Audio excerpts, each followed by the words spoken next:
خب بیایید مستقیم بریم سر اصل مطلب. تا حالا با خودتون فکر کردید که اگه کل تاریخ رو فقط و فقط از دریچه یک روز خاص نگاه کنیم چی می‌بینیم؟ تو این بررسی می‌خوایم ذره‌بینمون رو دقیقاً بذاریم روی 3 آگوست. قراره با هم ببینیم چطور یه تاریخ بظاهر خیلی معمولی میتونه مثل یه جهان کوچک تمام دستاوردهای بشری رو تو خودش جا بده. حالا یه سوال عجیب ازتون دارم. کریستوف کلمب، جسی اونز دورنده و اون آهنگ و رقص معروف ماکارنا، این آخه چه ربطی میتونن به هم داشته باشن؟ میدونم در نگاه اول اصلا هیچ ربطی به هم ندارن، ولی خب امروز قراره این نقطه‌های کاملاً پراکنده رو به هم وصل کنیم. باورتون بشه یا نه، تمام این اتفاقات شگفت‌انگیز دقیقاً توی یک روز مشترک توی تقویم رخ دادن، یعنی همون 3 آگوست. برای اینکه توی این دریای اتفاقات گم نشیم، مسیرمون رو اینطوری چیدیم. اول میریم سراغ اکتشاف و گسترش امپراتوری‌ها، بعد سری به میدان‌های جنگ میزنیم، سومین ایستگاهمون پیروزی‌ها توی عرصه ورزشه، بعدش میپردازیم به فرهنگ عامه و سرگرمی و در نهایت هم نگاهی به مسیر غیرقابل پیشبینی تاریخ میندازیم. خب بیایید بریم سراغ بخش اول و ببینیم چطور این داستان شکل میگیره. اکتشاف و گسترش امپراتوری‌ها، یعنی جابجایی مرزها. میدونید ما آدما همیشه یه میل سیریناپذیر برای جابجا کردن مرزهامون داشتیم. بیایید حسابی برگردیم به عقب، سال 8 میلادی. دقیقاً تو همین روز تیبریوس که یه ژنرال خیلی معروف رومی بود، تونست دالماسی‌ها رو توی نبرد سرنوشت‌ساز شکست بده.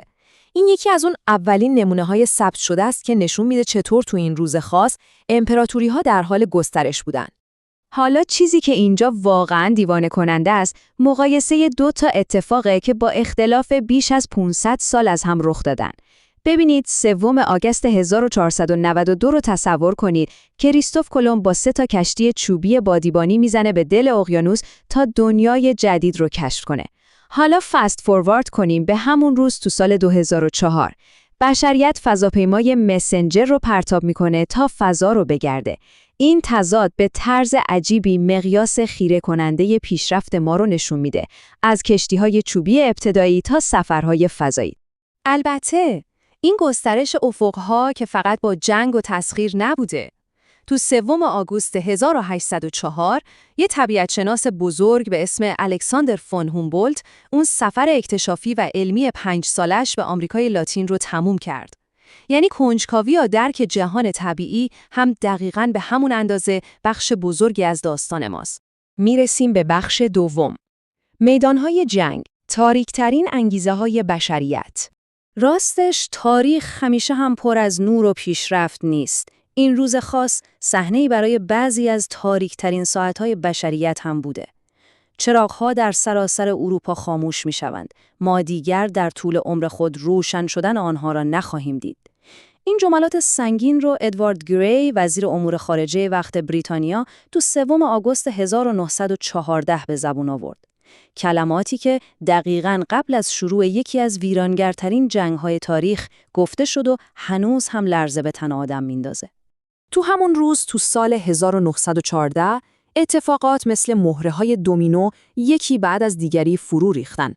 بلژیک درخواست عبور ارتش آلمان رو رد کرد. فقط چند ساعت بعدش آلمان به بلژیک حمله کرد. همزمان آلمان رسما به فرانسه اعلان جنگ داد و ناوگان دریایی فرانسه هم به سمت شمال آفریقا راه افتاد. بله، همه اینها فقط توی یک روز اتفاق افتاد.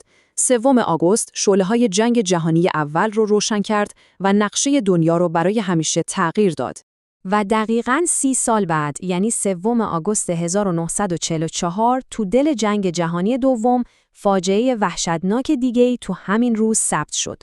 تو اردوگاه کار اجباری آشویتس بیرکناو، جون 4000 نفر از مردم رومانیایی تبار یا همون کولی‌ها تو اتاقای گاز گرفته شد. اتفاقی بی‌نهایت تلخ که تو سکوت همین تاریخ مشترک رقم خورد. متاسفانه این روند نظامیگری متوقف نشد و تو دهه‌های بعد ما وارد عصر اتمی شدیم. جالبه بدونید که چندین آزمایش هسته‌ای هم تو همین روز انجام شده. مثلا فرانسه تو سال 1968 تو اقیانوس آرام و ایالات متحده تو سالهای 1979 و 1983 تو سایت آزمایش نوادا سلاح‌های هسته‌ایشون رو آزمایش کردن. این اتفاقات خیلی واضح نشون میده که چطور جنگ‌ها تو نیمه دوم قرن 20 تغییر شکل دادن. بسیار خوب. بخش سوم، پیروزی‌ها در عرصه ورزش، جشنی برای توانمندی‌های جسمانی. حالا چیزی که واقعاً درباره این بخش جالبه، اون تغییر حس و حالشه.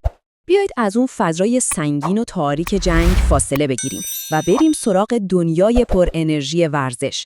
3 آگوست روزی بوده که روح و توانمندی‌های جسمی انسان‌ها توش حسابی درخشیده. میدونستید تو 3 آگوست 1852 اولین رویداد ورزشی بین دانشگاهی تو آمریکا برگزار شد؟ تو این مسابقه خیلی جذاب تیم قایقرانی هاروارد تونست ییل رو شکست بده و پایه‌گذار این سنت بزرگ بشه. و این درخشش‌ها تو سالهای بعد با یه سرعت دیوانه کننده‌ای ادامه پیدا کرد. تو سال 1936 جسی اونز آمریکایی کاری کرد کارستان. اون تو المپیک برلین دقیقاً جلوی چشمای آدولف هیتلر مسافت 100 متر رو فقط تو 10.3 ثانیه دوید و مدال طلا رو گرفت. تو سال 1948 سچل پیج تو 42 سالگی، 42 سالگی برای کلیولند به میدون رفت. سال 2004 آلبرت پوهولز تو بیسبال یه رکورد بی‌نظیر زد و سال 2012 هم که مایکل فلپس دوباره تو استخر المپیک طوفان به پا کرد.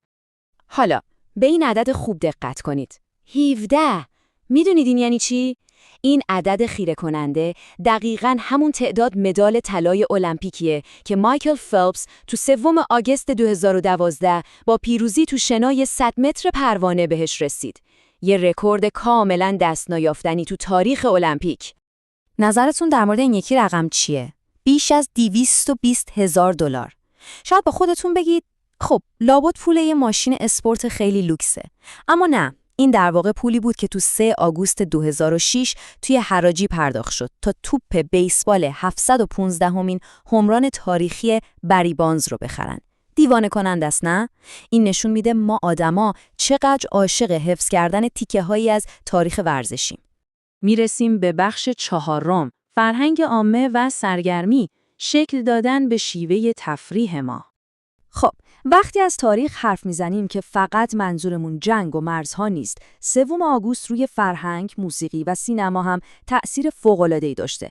فقط به حجم این اتفاقات که همگی توی روز بودن نگاه کنید. سال 1949 ادغامی انجام شد که لیگ افسانه‌ای NBA رو به وجود آورد. سال 1973 استیوی واندر یکی از شاهکارهای موسیقیش رو منتشر کرد. سال 1996 یه پدیده موسیقیایی متولد شد که کل دنیا رو تسخیر کرد و سال 2001 فیلم پرطرفدار دفتر خاطرات شاهزاده خانم رفت رو پرده سینماها. همه اینها فقط توی 3 آگوست. و اما این یکی که واقعاً شاهکاره. بله، آهنگ ماکارونا.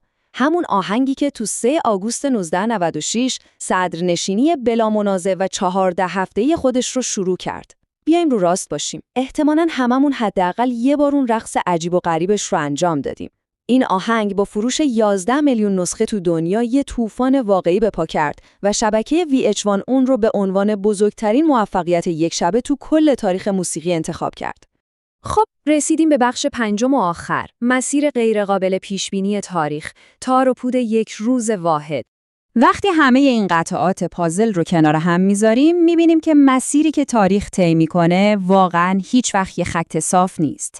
این رویدادهایی که ظاهراً هیچ ربطی به هم ندارن در کنار هم تجربه پیچیده انسانی ما رو میسازن. پس نکته بسیار مهم اینجاست که تاریخ خیلی وقتا با بحران‌های ناگهانی مسیرش عوض میشه. مثلا تو 3 آگوست 1981 13,000 نفر از کنترل کننده های ترافیک هوایی تو آمریکا اعتصاب کردن. یه بحران تمام عیار. پرزیدنت رونالد ریگان هم خیلی قاطع وارد شد و تهدید کرد که همشون رو اخراج میکنه. این نشون میده چطور یه تصمیم کاری و سیاسی تو یک چشم به هم زدن میتونه کل سیستم رو به هم بریزه. اما میدونید زیبایی کار ما آدما کجاست؟ ما همیشه یه راهی برای بلند شدن و ترمیم زخمامون پیدا میکنیم. دقیقاً تو همون روز 3 آگوست، اما تو سال 2004 پایه مجسمه آزادی تو نیویورک که بعد از حملات تراژیک 11 سپتامبر بسته شده بود، بالاخره دوباره به روی مردم باز شد. این لحظه یه نماد بی‌نهایت قدرتمند از سرسختی و بازگشت به زندگی بود. خب، بیایید این بررسی رو با این سوال تأمل برانگیز تموم کنیم. وقتی می‌بینیم امپراتوری‌ها سقوط می‌کنن، رکوردها جابجا میشن، سفینه‌ها پرتاب میشن، شاهکارهای هنری خلق میشن و بحران‌ها رخ میدن و همه اینها فقط توی یه روز کاملاً تصادفی تقویم مثل 3 آگوست اتفاق افتاده. به نظرتون همین امروز، تو همین لحظه که ما داریم زندگی می‌کنیم، چه تاریخی داره نوشته میشه؟ خیلی ممنون که تو این بررسی همراه من بودید. از این به بعد به دنیای اطرافتون با دقت بیشتری نگاه کنید و همیشه کنجکاو بمونید.